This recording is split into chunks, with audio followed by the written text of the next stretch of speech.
સુરતના કામરેજ તાલુકાના ઉંભેડ ગામે લોકો દ્વારા ચક્કાજામ કરવામાં આવ્યું છે। લોકોએ રસ્તા પર બેસીને ચક્કાજામ કર્યો। નાગરિકોએ હાઈવે ઉપર ચક્કાજામ કર્યો છે। સુરતના ઉંભેડના નાગરિકોએ હાઈવે ઉપર ચક્કાજામ કરી નાખ્યો છે અને તેના કારણે વાહન વ્યવહાર થંભી ચૂક્યો છે।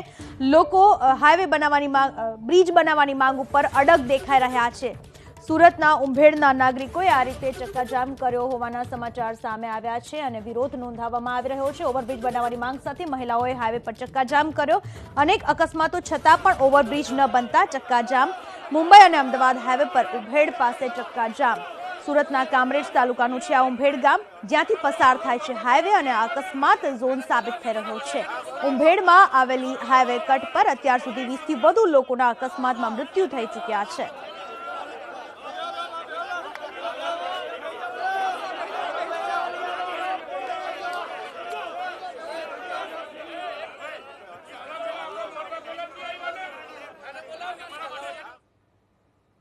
તો કઈ રીતે લોકો અત્યારે વિરોધ દર્શાવી રહ્યા છે તેની માહિતી મેળવીશું। મારા સંવાદદાતા જ્યાં ઉપસ્થિત છે ધનરાજ બાગલે ઉપસ્થિત છે। ધનરાજ, કેટલા સમયથી આ લોકો માંગ કરી રહ્યા છે? હાલની પરિસ્થિતિ શું છે? કારણ કે પોલીસ તેને રોકવાનો પણ પ્રયત્ન કરી રહી છે અને બીજી તરફ લોકો તેની માંગ ઉપર અડગ છે, કાળા કપડાં પહેરીને વિરોધ કરી રહ્યા છે। શું છે અત્યારે ત્યાંનો માહોલ, ધનરાજ? जी बिल्कुल, अमदावाद અને મુંબઈ હાઈવે છે ઉંભેડ ખાતે બંધ કરી દેવામાં આવ્યો છે। દ્રશ્યો તમે જોઈ શકો છો, મોટી સંખ્યામાં મહિલાઓ અત્યારે હાલ આ રીતે કાળા વસ્ત્રો ધારણ કરીને ઉપસ્થિત થયા છે અને તેઓએ અત્યારે વિરોધ પ્રદર્શન કરીને જોઈ શકાય છે હાઈવે બંધ કરી દીધો છે। એક તરફ લાંબી લાંબી કતારો છે ટ્રકોની, ત્યાં બીજી તરફ આ પ્રમાણે મહિલાઓ છે એ ઉપસ્થિત થઈ છે, વિરોધ કરી રહી છે। જે પ્રમાણે માંગ તેઓ કરી રહ્યા હતા પરંતુ તેઓની માંગ સંતોષવામાં નહોતી આવી। અત્યારે જોઈ શકાય છે અત્યારે હાલ પ્રાર્થના કરી રહ્યા છે તંત્રને, જે કાનમાં તેમની રજૂઆત છે એ જાય એના માટે।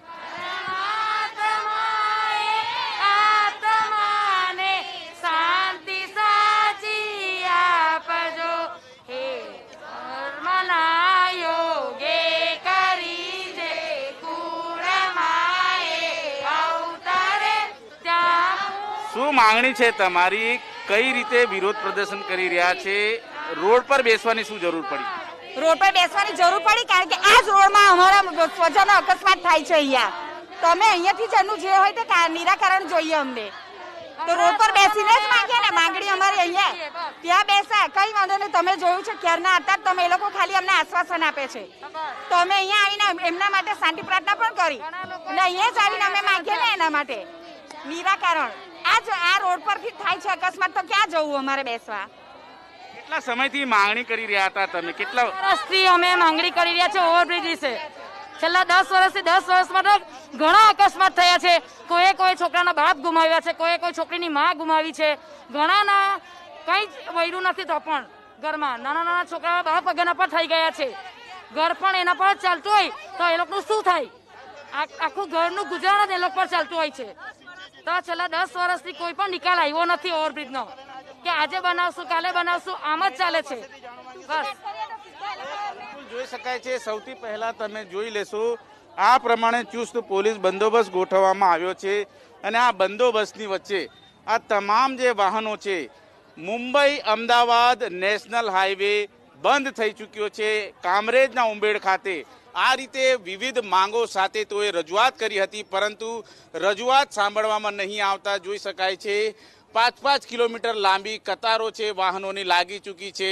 પોલીસ દ્વારા ચુસ્ત બંદોબસ્ત ગોઠવવામાં આવ્યો છે, કોઈ પણ જાતની અનિચ્છનીય ઘટના ન ઘટે તેના માટે ખાસ કરીને બંદોબસ્ત છે। પરંતુ હાઈવે ઓથોરિટી પાસે વારંવાર જે રજૂઆત કરવામાં આવી રહી હતી એ રજૂઆતને ધ્યાને અત્યારે નથી લેવામાં આવ્યું, ત્યારે ગામજનો છે આ રીતે ઉપસ્થિત થઈ ચૂક્યા છે।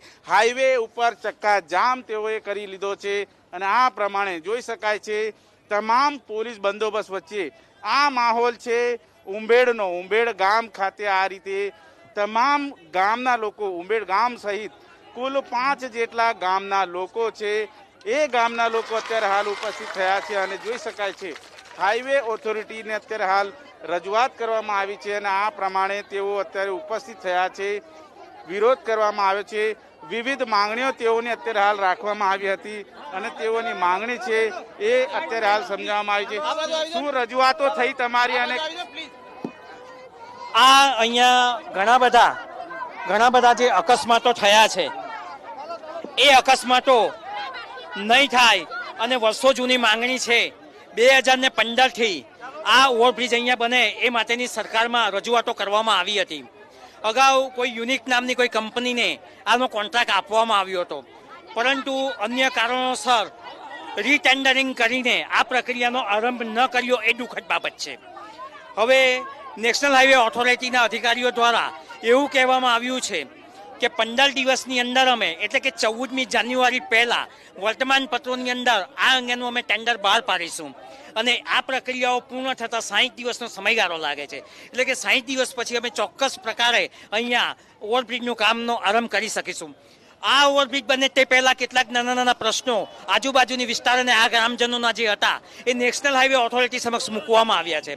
નેશનલ હાઈવે ઓથોરિટી અને ટ્રાફિક કંટ્રોલ નિયમન પોલીસ અધિકારી બે વચ્ચે સંકલન કરીને આવનારા દિવસોની અંદર આ પ્રકારની મુશ્કેલીઓ નહીં પડે એને માટે સ્પીડ બ્રેકર, બેરિકેડ, લાઇટિંગ જે કંઈ વ્યવસ્થાઓ ઊભી કરવાની થાય છે એ કરવા માટેની એઓએ અમને બાંહેધરી આપી છે, લેખિત ખાતરી આપી છે, જેનો ગ્રામજનો આજુબાજુની જનતાઓ એનો સહજ સ્વીકાર કરે છે.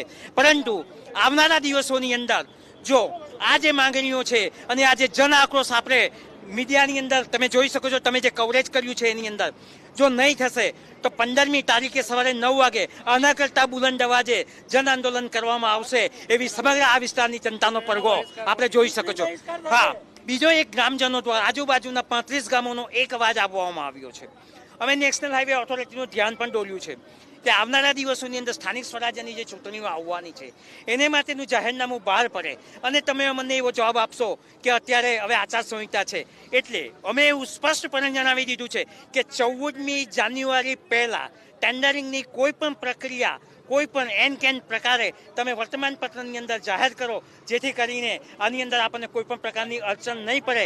તો એમના અધિકારી સિંહા સાહેબ સાથે વાત કરીને, ગાંધીનગર ઓથોરિટી સાથે વાત કરીને આપણને એવું કહેવામાં આવ્યું છે કે ચોક્કસ અમે 14 દિવસની અંદર આ પ્રક્રિયા હાથ ધરી અને વર્તમાન પત્રોની અંદર અમે આ ટેન્ડર બહાર પાડીશું.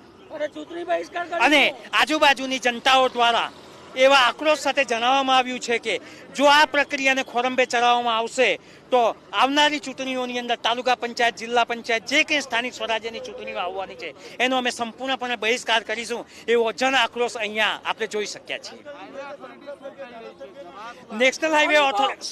નેશનલ હાઈવે ઓથોરિટીએ અત્યારે જે કંઈ 10 મુદ્દાઓ નાના મોટા જે આપવામાં આવ્યા છે એની અંદર લગભગ 90% મુદ્દાઓ પર એમણે સહમતિ દર્શાવી છે અને એને માટેનું પોલીસ અધિકારી સાથે એમણે સંકલન કરીને જેની કામગીરી આજથી જ એટલે કે આજે 12 વાગ્યાથી જ એની કામગીરી હાથ ધરવામાં આવશે એવી હૈયાદરપત ગ્રામજનોને આપવામાં આવી છે. હાલ પૂરતું ચક્કાજામનો જે અમારો પ્રોગ્રામ હતો, શાંતિ પ્રાર્થનાનો જે કંઈ પ્રોગ્રામ હતો એ અમે હાલ પૂરતો સ્થગિત રાખ્યો છે. એટલા માટે રાખ્યો છે કે નેશનલ હાઈવે ઓથોરિટી અને ટ્રાફિક કંટ્રોલ દ્વારા જે કંઈક અમને જે અમારા મુદ્દાઓ છે એ મુદ્દાઓ એમણે અમારી સાથે હૈયાદરપત બતાવી છે.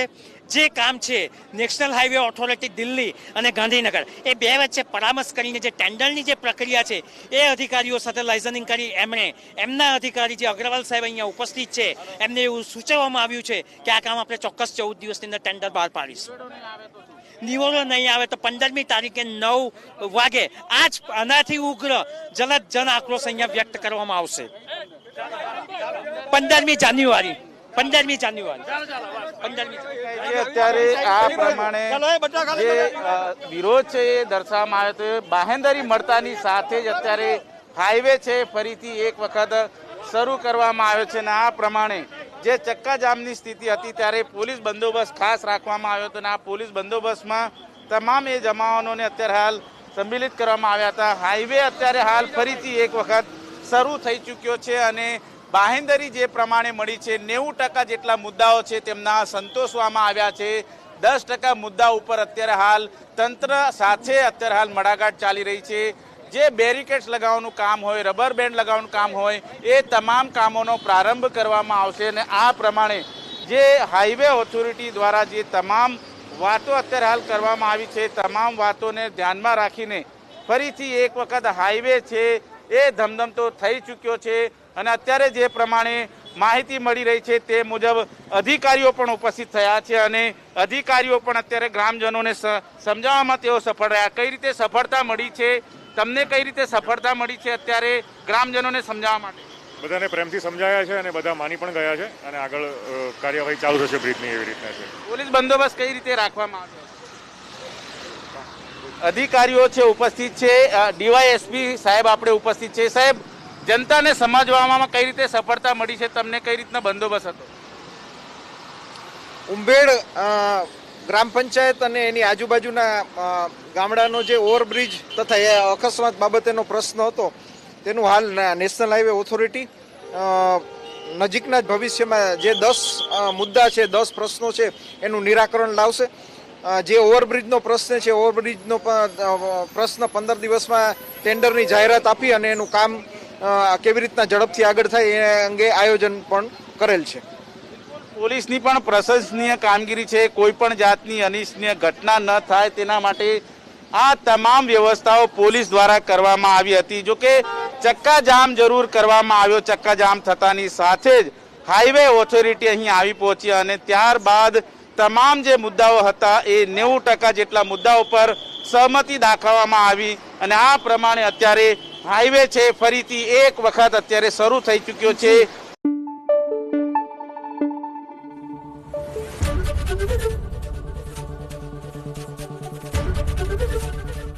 એબીપી અસ્મિતા, ગુજરાતની અસ્મિતા.